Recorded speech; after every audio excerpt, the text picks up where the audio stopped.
tatkala pertama kali pertemuan dengan malaikat Jibril, Nabi Muhammad itu waktu bertemu sama malaikat Jibril gitu ya, itu rasanya udah nggak karu-karuan banget, shock banget. Ini kalau orang biasa kan namanya pengalaman spiritual ya, orang-orang yang ladatul ibadah, ladatul zikir gitu ya, yang rasakan nikmatnya beribadah, nikmatnya zikir, pasti akan mengalami satu pengalaman spiritual ya.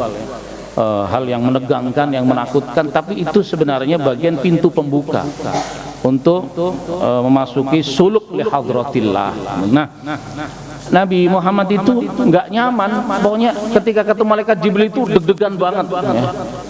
Makanya berhenti tuh Nabi ketika berkholwat seminggu 21 hari, terus kemudian 40 hari, ketika bertemu malaikat Jibril udah mengakhiri, nggak melanjutkan. Bahkan ya Khadijah, dastiruni, selimuti diriku, selimuti diriku. Maksudnya kenapa berselimut? Agar tidak menatap dan melihat lagi sosok makhluk yang telah mendekat ya, dengan dekapan yang kuat dan memaksa Nabi untuk ikra. Padahal Nabi sudah menjawab, wa ma ana biqari'in, saya nggak bisa baca, saya nggak bisa, tapi dipaksa terus ngikutin. Ya Nabi ngikutin, tapi dengan keringat dingin yang bercucuran. Makanya pulang, kemudian ke Khadijah itu dastiruni, selimuti diriku, diriku. Maksudnya bersembunyi. Saya gini ya Allah, itu ketemu malaikat Jibril, selembut-lembutnya malaikat, sehalus-halusnya malaikat. Kita tidak bisa membayangkan seorang bertemu dengan malaikat Israel. Halo? Kenal malaikat Israel? Kenal ya? Belum kenal. Sekalinya kenalan kan innalillahi wa inna ilaihi raji'un. Subhanallah, malaikat yang diciptakan Allah secara spesial gitu ya, disabut rasa kasih sayangnya. Loh, kalau misalnya ada perasaan kasih sayang pada malaikat Israel, begitu nyabut nyawa, orang mengaduh, mengerang, berteriak, nggak jadi, aduh kasihan gitu ya. Malaikat Israel ini spesial banget, mau mengadu, mau menjerit, panteng aja, udah bedot aja. Tapi ya kalau orang beriman itu ya insya Allah ya, dengan kelembutan. Makanya ada ayat innal ladzina qalu rabbunallah tsumma istaqamu tatanazzalu alaihimul malaikatu alla takhafu wala tahzanu wabshiru bil jannati allati kuntum tu'adun. Innal ladzina qalu, juga orang-orang qalu yang berucap rabbunallah, Tuhan kami Allah. Ya kan nggak zikir masa rabbunallah, rabbunanya dibuang saja. Jadi Allah. Sumastaqomu, kemudian dia istiqomah, jejek ajek, madep mantep, berkesinambungan, berkelanjutan, dawam terus menerus. Allah, siang pagi sore malam. Ya, innalladzina qalu rabbunallah sumastaqomu, terus menerus. Akan apa? Tatanazzalu alaihimul malaika, akan turun malaikat rahmat. Akan turun malaikat mengiringi hidupnya untuk memperkuat jiwa mentalnya orang tersebut. Nah, ini Nabi kan ketika Imran bin Husain mendapatkan salam dari para malaikat, Nabi kan dengar. Jadi biasa ucapan salam dari malaikat itu sudah hal biasa, bukan hanya nanti di akhirat ada ucapan salam dari para malaikat. Sekarang juga malaikat bisa berucap salam. Makanya tatanazzul alal malaikat, turun malaikat, tatanazzul alal malaikatu alla takhafu wala tahzanu, jangan takut, jangan khawatir, wala tahzanu, dan jangan bersedih hati.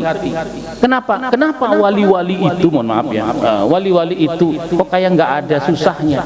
Apa semuanya keinginan terpenuhi? Tidak, bukan masalah keinginan terpenuhi, tapi malaikat itu selalu bisa menghibur lewat jiwanya dalam ucapan salam tersebut. Malaikat jadi menenangkan. Kan gini, apa bedanya orang bahagia dengan makan yang enak, katakan makan sate, gulai, ayam bakar, ikan bakar, enak gak? Enak, tambah lagi kebuli gitu ya, udah top markotok banget gitu.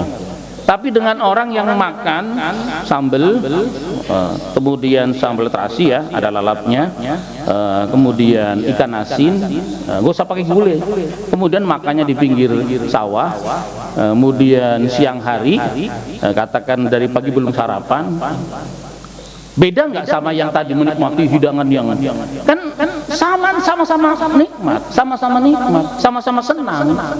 Nah, itulah kebahagiaan itu tidak kemudian dijamin, tidak satu-satu kebahagiaan itu ditopang oleh hal yang terwujudnya satu keinginan. Mereka bahagia sekalipun punya keinginan tidak terwujud. Tapi kan malaikat yang Allah takhafu wala tahzanu itu.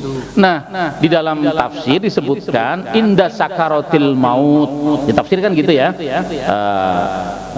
Bahwa malaikat akan dari tafsir pertama, tafsir kedua, inda sakaratul maut, tatkala seorang hamba datang sakaratul maut, malaikat turun untuk menguatkan kita, Allah takhafu wala tahzanu wa absyiru bil jannatil lati kuntum tu'adun. Makanya dalam hadis disebutkan bahwa orang ahli surga itu diperlihatkan ketika detik-detik menjelang kewafatannya, dilihatkan pernah tentang gambaran surga. Jadi surga itu ini tempatmu loh, ini tempatmu loh, wa absyiru, girang. Makanya kan tiba-tiba kemudian tersenyum dia, padahal sedang menghadapi luar biasa sakaratul maut, tapi dia tersenyum sampai kemudian hembusan nafas terakhir, hilang nafasnya, sisa senyumannya masih ada. Sering melihat kan kita orang meninggal tapi mukanya senyum, sering kan kita lihat kan. Terus kita melihat juga orang meninggal mukanya serem gitu juga kita sering. Tapi jangan diomong ya, kalau misalnya kita melihat udah pokoknya tutup mata, pokoknya kita tutup mata. Tapi alhamdulillah saya puji syukur kepada Allah, saya diperlihatkan oleh Allah selalu orang yang senyum gitu maksudnya, biarpun itu dia punya masa lalu yang nggak karu-karuan gitu.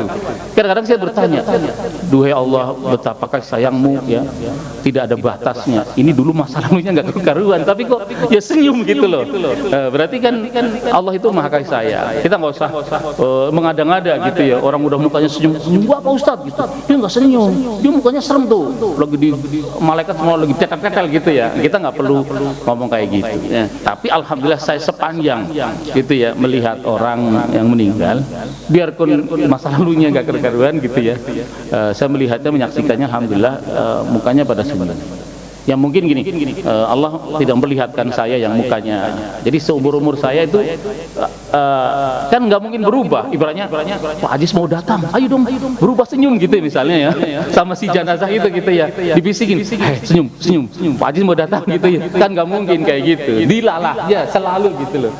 Nah, jadi kembali kepada tadi ya Yohan Nabiyu. Jadi Allah itu tidak memanggil namanya, tidak memanggil namanya. Sampai ketika Nabi ketakutan bertemu dengan malaikat Jibril, kemudian Nabi berselimut, ya ayyuhal muddatsir, wahai orang yang berselimut.